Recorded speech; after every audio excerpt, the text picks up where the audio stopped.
Ben is the editor-at-large for The Spectator, a Fox News contributor. I believe he's just on Fox and Friends this morning. Good morning, Ben. Give us your assessment of last night. Good morning, Hugh. My assessment last night is really that there's such low expectations. You remember that whole old sketch that they would run of lowered expectations back in the day, Yep. and it's one of these things that I think Joe Biden has used to his advantage in the past, and is certainly using now. And I don't think that it's actually going to change all that much. In part because, look, the American people were not watching this press conference. This was entirely for the audience within Washington, D.C. and within the Democratic Party. And they were very concerned that he was going to come out and do, sort of one end or the other of his performance. And he really ended up giving a very middling one, which, that if you're not watching a press conference, the takeaways are that he called the president of Ukraine, President Putin, and that he called Kamala Vice President Trump. And that's your headline. That's what you're taking away from it. And of course, the rest of the D.C. press corps and media supporters of Biden and Democratic supporters of Biden will spin this and say, oh, he was showing a masterful hand in terms of his awareness of foreign policy and security policy and foreign affairs and all these different things, which I think is ridiculous. In fact, I think that you could look across at the three blind mice sitting in the front row there of Tony Blinken, Jake Sullivan, and Lloyd Austin, and basically say this whole situation, everything that's going on in the world today that is so troubling and that is so awful, is really the responsibility of Joe Biden and the team that he put together. And now he's using that failure as a justification for not being a transitional president as he had promised in the past. That was the most interesting question and answer to me. Why have you not, been that type of thing that you suggested that you would be? And his response basically being, the times are too tough. There are too many challenges. In other words, that he doesn't trust Kamala Harris to handle any of them. Well, then why did you pick her to be your vice president? And the answer, of course, as we know, is that he was trying to satisfy the various factions within the cohort of the Democratic Party right now that sees everything through the lens of DEI. I just thought that this was not in any way a game-changing performance, though I do think there are some factions of the Republican side of things that are very happy with it because they actually were worried that there was going to be some type of swift change for the Democrats. Instead, I think they're really in the same position that they were before the press conference, which is this is up to you. If you want to run with this guy, that's fine, but it's not getting any better. Yeah, I want to play, if I can, cut number 6, Harley. Just run. We don't need the audio. This is the video of Anthony Blinken and Lloyd Austin and Jake Sullivan. Just roll cut number 6, Harley, on camera when the president says Vice President Trump, and Tony Blinken visibly recoiled. Jake Sullivan puts his visibly gracious. It's so bad. They don't know what's going to happen at any time. How would you like to be on the president's team, Ben? Well, I mean, imagine if they had been standing behind him, and you also saw, I mean, you may have seen it, the video of the various world leaders when he said President Putin, and they start to sort of clap because they're expecting him to say Zelensky, and then some of them are like, wait, look, they sort of, have a little hitch and they're getting up. The thing that I think is, ridiculous about this whole thing is that everyone keeps acting as if there's some path for him to recover. Instead, and we all know this, Hugh, he's going to have good days and he's going to have bad days. He's going to have good moments and he's going to have bad moments. But the bad moments are the ones that people are going to pay more attention to, and they're only going to instill the idea that this is a guy who shouldn't be president, not just for another 4 years, who can't be president for another 4 years, but that he can't be president right now. And that's what the polling is showing us. It's showing us, just enormous levels of support for him to step down or to step aside. And yet, of course, there's also the built-in partisan loyalty of people who hate Donald Trump, who will say, well, I mean, I still, if you still ask me to make a choice, I'll choose Biden because of the, color of the jersey. But none of them really believe that he's with it, that he's in charge. And all we've seen over the past 2 weeks is story after story, drip, drip, drip, drip, drip. The latest thing being this Juneteenth thing, the way that we were learning about the way that they've been manipulating the media. And I don't mean just like, influence campaigns. I mean, literally telling the media, don't report this. Or editing the don't run this sound portion of bites. the interview. Editing the sound Some bites. radio show host agreed to edit the soundbite. I've never seen that before.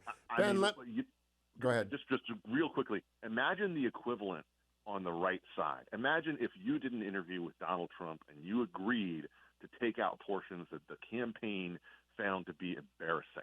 Okay, I'd be done. And I'd be you'd be done. I mean, everyone, even people, even your friends would be like, "Hugh, what were you thinking?" And instead, on their side, it's like a blip. It doesn't really mean anything. And that's how you know that they are so completely unserious about all of this crap about disinformation and misinformation and the like. And threat to democracy, because the threat to democracy is embodied in a president who does not have the capacity to make decisions. Ben, I want to read to you, Byron York just posted the latest Real Clear Politics average from the battleground states. In Arizona, Donald Trump is up 5.4 points. In Nevada, Donald Trump is up 5.2 points. In Wisconsin, Donald Trump is up 2.2 points. In Michigan, Donald Trump has a 0.6% lead. Pennsylvania, Donald Trump is up 5.3 points. North Carolina, Trump is up 5.8 points. And in Georgia, Donald Trump is up 4 points. I do not believe those are going to get better. You don't believe they're going to get better for Biden? For Biden. I assume. Yes. So here's the thing that's interesting about that. And no one has really been talking about this that much, Hugh. I've said it on air a couple of times, but there's obviously going to be, over the next week, a convention that the Republicans are going to hold, which I think will probably be very well run and successful. Compared to, in 2016, everything was thrown together kind of last minute. It was very hectic, and it was also, one where there was still questions about whether they were going to nominate Donald Trump. In 2020, there was no convention to speak of. It was all virtual. In 2024, I think you're going to get a real convention, and I think it's going to go off very well. And so what can you expect from that? You can expect a traditional convention bounce. Let's say, just for the sake of argument, that it's a middling one, and it doesn't have to be the Al Gore level type thing. Let's say it's 5 points. Well, that means he's up in Pennsylvania by 10. What do Democrats do when they say, the key to our path to victory? The White House, just put out that memo this week, is through Pennsylvania, Michigan, Wisconsin, the traditional blue wall, whiter states. They're looking more to that than they are to the Sun Belt and to states like Georgia. What do you do if you have a double-digit lead in one of these swing states, even for a couple of weeks? That's when I think, if I was a Democrat, I would be losing my mind, hair on fire. How can we possibly win? If Donald Trump comes out of a Milwaukee convention and has that type of lead in a critical state for our plan to win in the fall. And to me, that's the thing that nobody's really talking about, but would be totally and completely logical to expect, given everything that we know about the way that convention bounces work. Now, Ben, let's talk. I'm not going to Milwaukee. It's the first time I haven't been to a convention since 2000, but Broadcast Row. Neither am I, Hugh. I wanted to go to Chicago because I haven't been tear gassed since 2008, and it's been, it's been missing from my life. Well, Broadcast Row is just simply, there's nobody there from 6 to 9 in the morning. Nobody on Broadcast Row. Mike Gallagher, my colleague, will be there every morning. I'll check in with him in the last segment of every show and then throw it over to Mike's show. So hopefully someone shows up. But people are hungover and they're wandering around the streets at 3 a.m., so they don't show up. And so I'm just not going to go. Milwaukee, even when there's not a convention there. Yeah, it's just going to be a bad day, a bad week to broadcast. So I'm going to stay here and cover it from here. But I do not believe, and we're going to talk about this when we come back from break on air. I'm going to talk with Ben during the break about the anyways and the real physical, neurological problems the president manifests, and the discussion of Parkinson's, which we're not allowed to have, but we're having anyway because I don't care what Lois Romano at Politico tells me I can't do. NBC covered it. The New York Times covered it. I'm going to talk about Parkinson's with Ben Domenech in the middle, and you can get it on the podcast. When we come back, we're going to talk about Donald Trump's running mate on the air. So don't go anywhere, because Ben's going to run through the latest buzz inside the Beltway and his own preferences and what I heard Mary Catherine Ham say yesterday, which I think if I could get Team Trump to listen to anything, they ought to listen to Getting Hammered, the most recent edition, where Mary Catherine Ham, the target demo, young mom, smart, college educated, living in Virginia, who would she want to be the vice president? Ben, Generalissimo put together an anyways role, and I want you to listen to cut 26. Look, folks, this is, well, anyway, in the next debate, I'm not going to be traveling into 15 time zones a week before.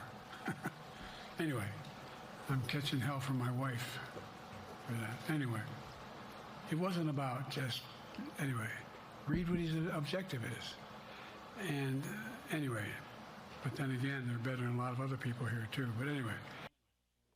That was 6 anyways. I'm not sure we got them all. What do you make of his neurological condition? Yeah. I mean, look, the thing that we all know is that, when you are dealing with these neurological challenges, you have certain points where you start to wander off and you have a reset. You basically have a little cul-de-sac that you go into that tries to reset the whole conversation and continue it.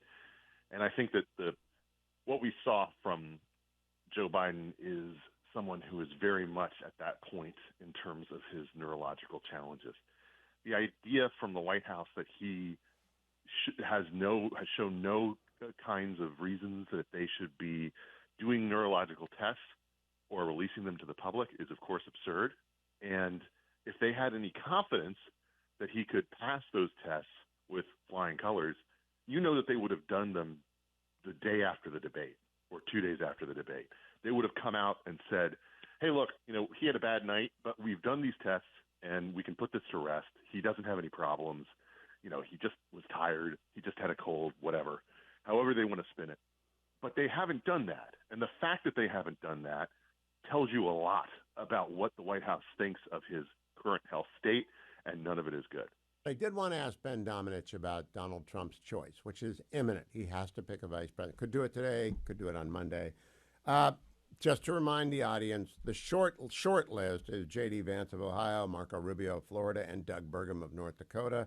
The extended list, may be a surprise, is Glenn Youngkin and Tom Cotton and Tim Scott. And the real surprise, and mentioned a few places, Mike Pompeo. Ben Domenech, hold forth. What do you think is going to happen? What should happen? Well, Hugh, we've talked about this a couple of times, and it's been interesting to see the way that this list has shrunk down. And one thing that I will tell you is that I had the pleasure, and I'm not speaking out of turn because I think that they'd be fine with it, of being in a green room this past week with two speakers of the former speaker of the House, a current Speaker of the House, while former Speaker of the House Newt Gingrich was on with Laura Ingraham. She had 3 speakers, and it was an interesting. And of course, I put the question to them about what they thought the former president should do.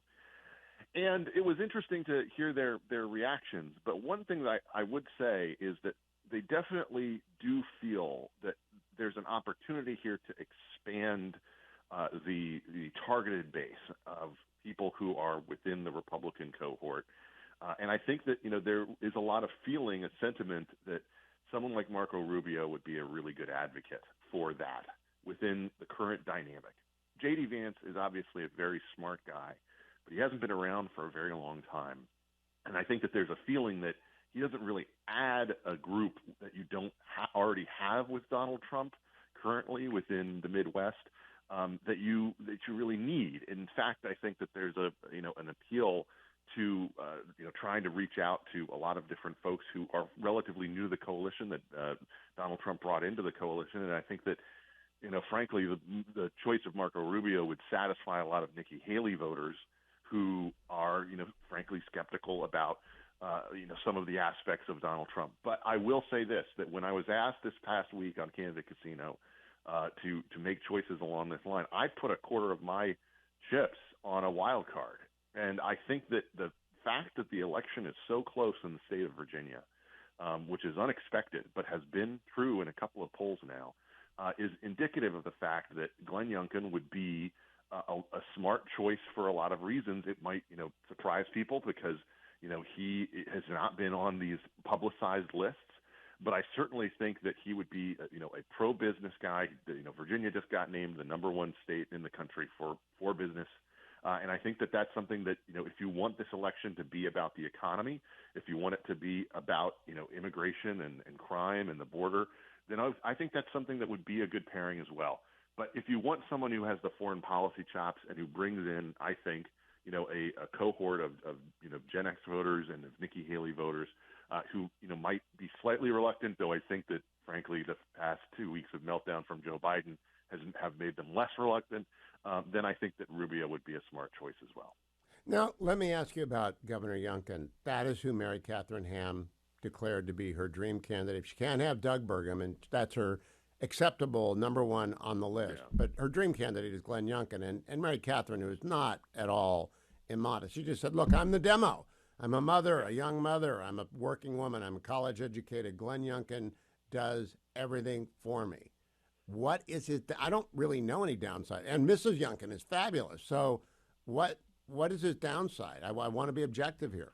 Well, let me say his downside. His downside is that he has been frustrated in a lot of his attempts in the Commonwealth by a really strong investment from the Democrats to block his efforts, and that's something that has led to him having perhaps fewer legislative successes than he might have seen. Of course, Virginia is a weird state in the sense that you get elected and you can't immediately run for re-election. They have these off-year elections where you also have kind of the focus is on you in a greater degree.